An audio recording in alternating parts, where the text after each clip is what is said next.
Bismillahirrahmanirrahim. Nama saya Mangruf Ihsanuddin dari kelas IF 20K. Di sini saya akan sedikit menjelaskan mengenai proposal ide gagasan tentang penerapan pembelajaran mesin dalam meningkatkan penjualan di toko pertanian pada masa pandemi. Untuk kami terdiri dari 3 kelompok. Yang pertama ada Mas Erik dan Mbak Ida, sama saya sendiri Mangruf Ihsanuddin. Saya dari Universitas Amikom Purwokerto, jurusan Sistem Informatika, angkatan 2020. Untuk yang pertama saya akan menjelaskan mengenai abstraknya dulu, mengenai gambarannya dulu. Di sini saya mengambil tentang tema bisnis gitu. Jadi bisnis adalah sebuah bidang yang hampir semua orang pasti menggeluti profesi tersebut. Lebih banyak orang berkecimpung di bidang bisnis kayak gitu. Hanya saja karena kondisi saat ini berhubungan dengan pandemi COVID-19, maka ada beberapa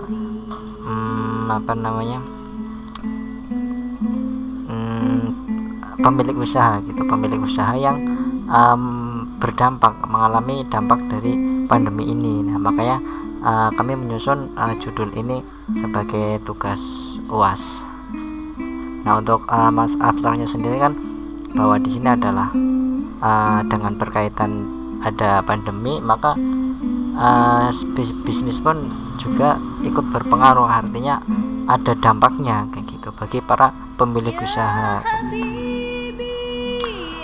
Untuk latar belakangnya sendiri, pada masa pandemi seperti kan perekonomian masyarakat sangat menurun, bahkan bisa dikatakan ada beberapa yang kehilangan pekerjaan dengan adanya pandemi ini kayak gitu. Di sini saya mengambil kasus toko benih yang dimana termasuk salah satu jenis bidang usaha yang ikut terkena dampak wabah COVID-19. Nah, mengapa kok bisa ada dampaknya kayak gitu kan?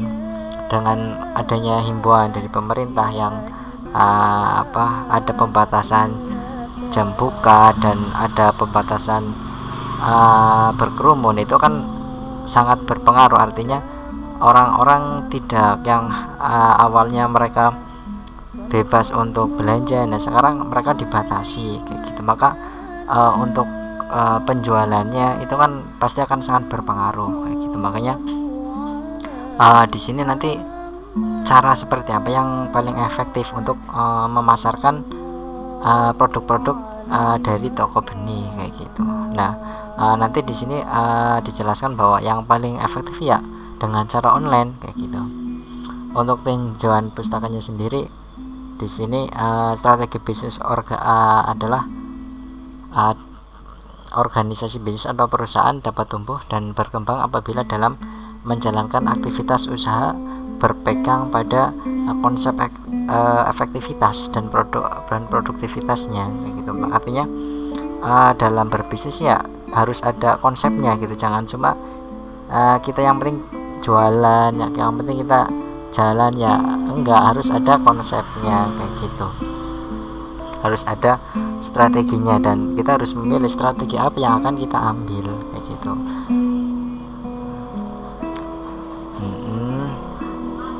Intinya kalau ini sih ya, manai strateginya.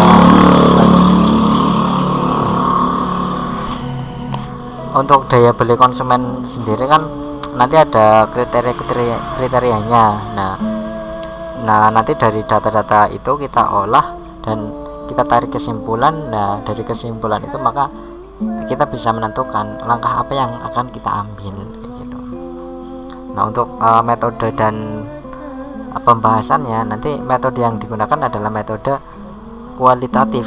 Nah dengan pendekatan deskriptif, analitis, dan juga eksploratif. Nah jenis data yang dikumpulkan adalah data primer, yang dimana data tersebut kan kita peroleh dari hasil transaksi gitu. Jadi data-data transaksi kita kumpulkan, kita ambil sampel. Nah dari data tersebut kita nanti bisa membuat kesimpulan kayak gitu. Nah, beberapa data penjualan yang diperoleh dari toko benih itu sendiri kan ada beberapa data gitu. Nah, setelah nanti sudah terkumpul, nanti kita baru melakukan analisis. Nah, untuk analisisnya sendiri nanti kita beberapa analisis mengenai untuk mengetahui presentasi dari pembeli berdasarkan jenis kelamin, berdasarkan sistem order yang dipakai, yang ketiga berdasarkan media yang dipakai, yang keempat ada juga mengetahui potensi barang yang paling banyak dibeli kayak gitu. Jadi dari data-data yang ada kita olah, maka kita akan bisa menarik sebuah kesimpulan. Nah, ini adalah untuk datanya, ada jenis kelamin, ada benih. Benih ini kan produknya ada benih sayur, ada benih buah, terus juga sistem order. Sistem order ini ada dua sistem order, yang online ataupun offline kayak gitu. Untuk medianya kan pakai yang WhatsApp atau pakai yang marketplace kayak gitu. Dan juga di sini ada jumlah ordernya. Nanti kita bisa tahu penjualan yang paling banyak itu produk yang mana kayak gitu. Data sudah dikumpulkan. Nah, kemudian dari data tersebut kita bisa mengolahnya dan dapat mengambil sebuah kesimpulan seperti jumlah terbanyak dari laki-laki atau perempuan. Nah, gitu. Kita bisa membuat diagram persentase untuk yang jenis kelamin, lebih banyak adalah pembelinya adalah laki-laki daripada perempuan. Nah, jadi kan nanti kita bisa menentukan ketika pembelinya paling banyak adalah laki-laki, maka kita juga akan menentukan bagaimana kita berpromosi gitu kan. Lebih ketika kita tahu bahwa pembeli kita adalah laki-laki, kan kita bisa lebih fokus, oh yang beli laki-laki, mungkin promosinya lebih bagus seperti ini kayak gitu. Nah, untuk laki-laki kan mencapai 60%, nah sedangkan untuk yang perempuan hanya 40%. Nah, selain dari data tersebut, nah kita juga bisa mendapatkan kesimpulan yang lain. Nah, dari diagram yang kedua, itu diagram batang mengenai persentase sistem ordernya. Nah, gitu. Di sini ada dua sistem, artinya dua sistem order, ada yang online dan juga offline kayak gitu.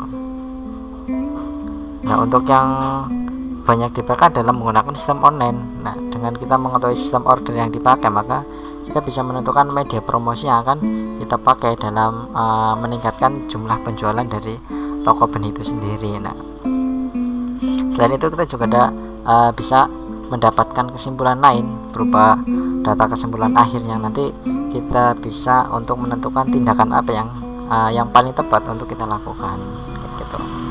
Nah, di sini ada persentase, media transaksi, dan juga jenis barang.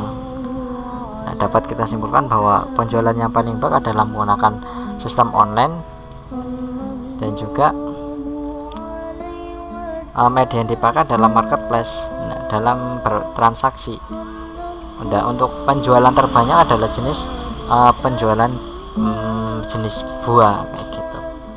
Jadi kan ketika kita tahu yang paling banyak adalah jenis buah, ya ini akan berpengaruh terhadap jumlah stok. Maka berarti stok kita harus diperbanyak untuk jenis benih yang buah kayak gitu daripada yang sayur. Karena produk ini sendiri kan ada masa expirednya, jadi kan menentukan jumlah stok sangat berpengaruh. Jangan sampai kita udah stok banyak tapi kita nggak bisa menjualnya, nanti kan barang kita jadi expired kayak gitu.